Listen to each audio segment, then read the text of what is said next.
Je voudrais tout d'abord me réjouir du fait de constater que dans cette salle, tous les médias de notre pays sont représentés. C'est un signal fort que vous envoyez pour marquer notre unité face à ce problème qui touche un de nos journalistes, une des figures les plus emblématiques des médias guinéens. Et dans le message qu'on vous a envoyé, on vous a parlé de la déclaration. Oui, une déclaration va vous parvenir, mais nous voulons juste vous faire le compte rendu des différentes démarches qu'on a menées sur le terrain pour essayer de dénouer ce que nous appelons le nœud gordien. Et quand la liberté de la presse est menacée dans notre pays, quand un journaliste est molesté, vous savez, la première porte à frapper, c'est celle du Conseil national de la communication. Donc nous y sommes allés, nous avons rencontré la présidente du Conseil national de la communication pour savoir ce qu'on reproche en nos cas, est-ce que c'est fondé, est-ce que c'est la violation de la loi sur la liberté de la presse. Donc on a voulu en savoir plus. Et à ce niveau, on a rencontré la présidente du Conseil national de la communication qui était entourée du président de la commission éthique et déontologie et le doyen du collège d'âge, M. Khalifa Condé. Donc on a commencé à échanger avec madame. Et toutes les informations que madame nous a données nous ont resté sur notre fin parce que madame a dit que ce qu'on reproche à Moutaba dépasse son entendement. On a dit que ça ne peut pas être le cas parce que les libertés de la presse dans notre pays, la loi sur la liberté est gérée par le Conseil national de la communication et le cas Moutaba devait être tranché au niveau du Conseil national de la communication. Donc elle est rentrée dans un certain nombre de détails. Elle nous dit que Moutaba n'est jamais venu la rencontrer pour lui expliquer le problème auquel il est confronté, que Moutaba s'est contenté de se répandre sur certains médias privés où il a malmené M. le Président de la République en rappelant certaines intimités qu'il entretient avec le Président de la République. Et c'est ce qui a fait pourrir la situation et ça a causé davantage la situation. Et franchement, elle ne peut plus rien faire parce que Moutaba n'est jamais venu la voir. Nous, on a dit le problème n'est pas ce niveau. Nous voulons savoir, est-ce qu'il y a une violation de la loi? Elle a dit non, qu'elle ne saurait dire d'aller voir le ministre de la Communication, Makanela, qui est parce que Makanela qui gère le problème.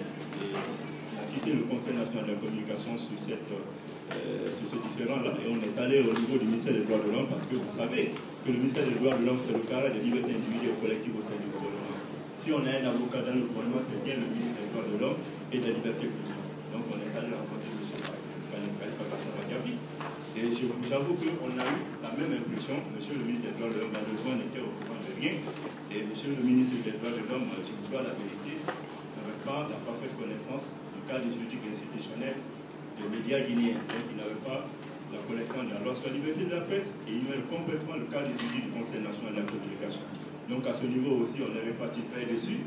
Donc on a décidé de rencontrer le ministre conseiller en communication du président de la République en charge des études prospectives, M. Rachid Ndiaye.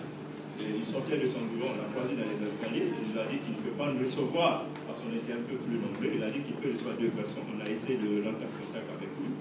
Mais il nous a donné écrit. Il a écrit, on a laissé la correspondance là-bas. Et entre-temps, on a rencontré aussi l'attaché du cabinet de M. Kidi Bangoura, qui est le collaborateur le plus proche du président de la République. On a essayé aussi de avoir rendez-vous avec M. Kidi Bangoura. J'avoue, jusqu'à date, on n'a pas eu ce rendez-vous. Et chaque fois qu'on appelle, on nous demande d'attendre qu'on va rappeler pour essayer de rencontrer M. Kidi Bangoura. Et pourquoi nous prenons toutes ces démarches? Parce que nous pensons qu'on est dans un pays où les relations entre les individus et les instances de la République sont régies par la Constitution, sont régies par les lois organiques. Donc quand il y a des problèmes, pour nous, le premier devoir, c'est de faire l'état des lieux, d'essayer de voir qu'est-ce qui s'est passé, est-ce que ce qu'on reproche dans le contexte est compris, pour éviter en tant qu'acteur de la société civile qu'on soit coincé et qu'on dise eux-mêmes vos droits, parce que c'est l'impression même qu'on a eu de la part de certains représentants de l'État. Comment on peut être ministre de la République et comment on peut être à ce niveau de responsabilité et qu'on n'ait pas la parfaite connaissance de la Constitution de son pays et qu'on n'ait pas la parfaite connaissance des lois organiques de son pays. Donc franchement, nous, on n'a pas voulu donner cette impression à nos interlocuteurs, c'est pourquoi on a voulu faire cet état de lieu. Mais j'avoue que ce qu'on reproche à Moutaba, franchement, n'est pas fondé du point de vue de la loi. Parce qu'il ne s'agit même pas de la validation de l'accréditation de Moutaba, il s'agit du renouvellement de l'accréditation de Moutaba. Et à la matière, je crois que seule correspondance suffit au Conseil national de la communication qui est censé valider et renouveler les accréditations des correspondants de la presse internationale.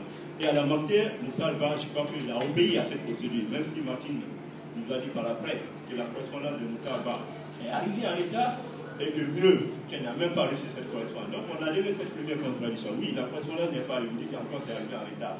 Et elle dit encore que Mokhtar va garder la correspondance qui lui a été envoyée par son directeur adjoint de la France internationale.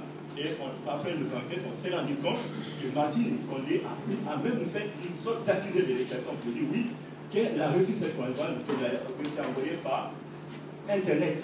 Donc on ne comprend pas que jusqu'à présent, donc on a traité la commissaire de mai, depuis la revue, on s'est rendu compte que le problème dépasse l'entendement de la présidente du Conseil national de la communication, le ministre Edouard Lelong, ministre de la communication, et tous les autres ministres qui ont refusé de nous rencontrer, c'est que eux, ils sont conscients de la profondeur du problème. Et je vous dois la vérité, c'est que le problème au Talba, c'est le président de la République qui le tient. Donc c'est le président de la République qui en fait presque un point d'honneur et qui veut que Mokhtar soit sanctionné. Et je vous dois la vérité parce que on a été rencontré le ministre qui nous a dit, on dit que Mokhtar va faire des reportages, et souvent c'est des reportages qui ne sont pas sourcés, vérifiés. Et souvent c'est des fausses informations-là, ternissent l'image de notre pays, ternissent notre image du gouvernement, du président de la République. On a dit qu'on n'a pas de problème par ça, mais Mokhtar est un sujet de droit. Il n'est pas au-dessus de la loi de la République. Si vous pensez que Mokhtar a mis en cause injustement le président de la République ou les institutions de la République, portez plainte contre Mokhtar et condamnez-le. Mais vous ne pouvez pas dire oui, Mokhtar n'est pas un bon journaliste en mettant en avant des connotations subjectives. On a dit qu'on n'est pas d'accord. Et c'est pourquoi nous avons dit que nous allons continuer à faire la collecte de l'information. Nous allons continuer à faire de la mobilisation de l'ensemble des journalistes de notre pays parce que nous constatons aujourd'hui qu'il y a un nouvel élan de solidarité, quels sont nos différends et nous nous rassemblons pour défendre la liberté de la presse. Donc franchement, moi, c'est ce que je retiens comme